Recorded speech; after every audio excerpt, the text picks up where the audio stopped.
Hey, what is up guys, I'm KBHD here, and I was actually out of town for spring break during the Galaxy S4 announcement, but I watched the whole thing, so I've had many hours to ponder exactly what happened and why it happened. So this is the Galaxy S4's features explained. So if you watched the unusually corny live reveal of the device at a Radio City Music Hall, then you saw what happened, you saw what went down, but if you didn't, it'll be the first link below the like button on this video. Absolutely worth skipping through and checking out. It's one of the corniest but also funniest presentations of any device I've ever seen. Usually they are pretty corny, especially things like Asus, and the companies just have a hard time presenting their new products well, but this one is worth checking out, so go ahead and watch it. It's pretty hilarious. Now on paper, the Galaxy S4 is a small spec bump in terms of hardware from the Galaxy S3. It has a slightly larger 5-inch display versus the 4.8-inch. It has a 1080p resolution versus the 720p of the S3.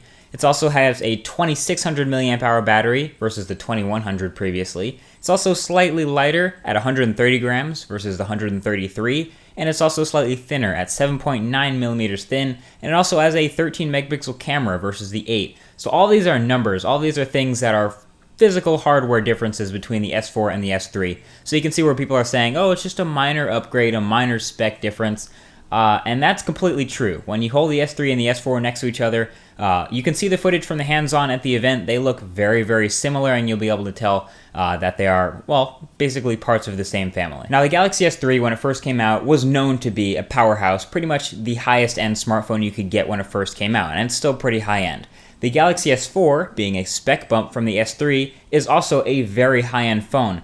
The thing is, normal customers and normal average people don't know that it's a high-end phone. The average person watching that presentation doesn't know that it's an octa-core processor overseas, an 8-core CPU. The average person doesn't know it has 2 gigabytes of RAM, and that's partially because Samsung never actually said that. They never even said that it ran Android during the presentation. They saved all that for the very end in a final slide after the final credits that gave the full specs of the device. So the fact that it's a high-end hardware device isn't really a big deal to Samsung. Why is that? That's because they're not selling hardware anymore. And it may sound weird to say that, but Samsung is actually now selling, or at least adding value to their devices via software, not hardware. They sold a lot of things based on software and features, not really based on, oh, this has an 8 megapixel camera, I want to buy that. No one is buying the S3 for that reason. People are buying the S3 because it has Samsung features, and Samsung said, well, I think we can expand on that with the Galaxy S4. So basically, Samsung has seen that adding value via software, not hardware, is doing really well at getting and attracting customers.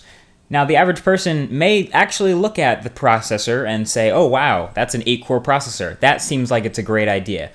But for the most part, they don't flip out over those things. They don't flip out over the fact that it has 2 gigabytes of RAM or the fact that it has Android 4.2 versus 4.1. They look at the fact that you can turn the page without touching the screen, and they freak out over things like that. Software features that you can look at other phones and say, well, that phone can't do that. I want the one that you can do magic tricks with. That seems like a really cool phone to buy. I'll include a link in the description right below the like button that has basically Samsung's wrap-up or overview of all the new features that they've added. Now, you might have already seen the Galaxy S3 was very popular for things like, HDR mode in the camera and group share and certain things that are just named the way they should because that's the way Samsung decided to call them. It also has a couple of things in the S3 like S-Voice, which we didn't really like that much, but it was a unique Samsung feature. The Galaxy S4, and as you'll see by the video in the description, goes way further, and the presentation that revealed the Galaxy S4 spent way more time demoing these features in a corny way, but they demoed the features for hours rather than going over the specs, because that is what they're selling. So I'll just go over a few of these with you. There are a few things that Samsung is trying to sell us and that are just software-based, nothing hardware-based, only things Samsung is building into the software. The first of which is called Smart Pause, which will pause the video when you look away from the display and resume playing it when you look back.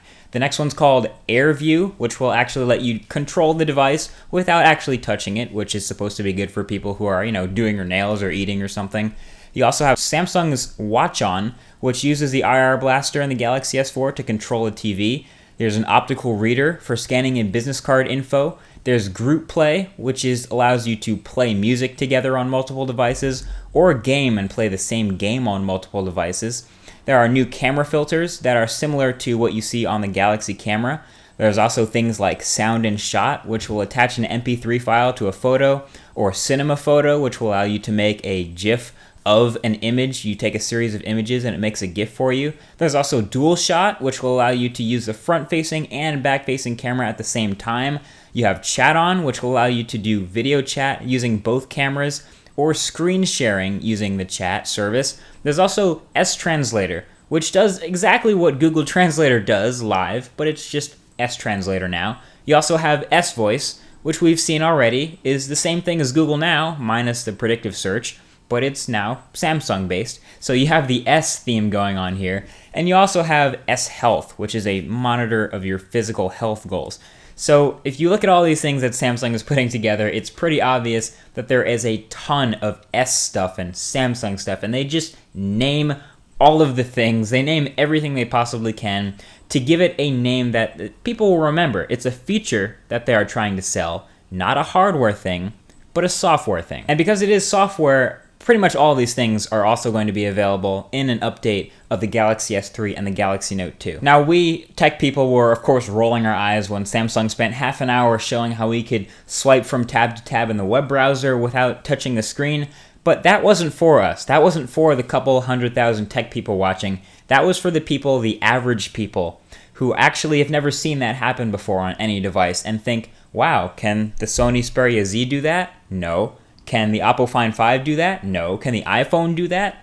No. So I think I want this one instead. Usually we don't really consider these features important, but then some of us tech people actually think, they actually ask the question, if I root this device and put CyanogenMod on it, am I going to lose that S Pen feature? Am I going to lose that AirView feature? So it's actually becoming more important to us. So the Samsung S features and S stuff is actually getting to us now, and it's becoming a thing that we associate with the Galaxy brand and the Galaxy hardware. Now, all the software-based enhancements and things like that on top of Android without ever mentioning Android naturally brings up the question, is Samsung moving away from Google? Are they moving away from Android altogether? Could they build their phone on a new operating system? And my answer to that would be no. I don't think that's going to happen anytime soon.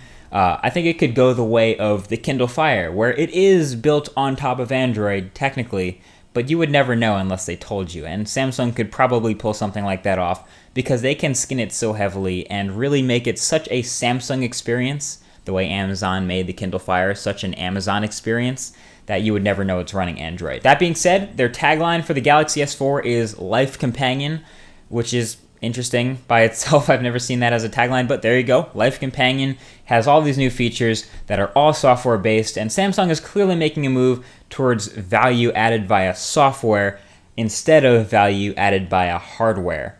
And that's the Galaxy S4's features explained. There you go, guys. Hope you enjoyed this video. If you did, definitely feel free to give it a thumbs up and share it around. Hopefully more people will be able to understand exactly what Samsung is going for here. And if you enjoyed, and if you want to see more videos like this, hit that subscribe button below. There are more on the way. Either way, thanks for watching, and I'll talk to you guys in the next video. Peace.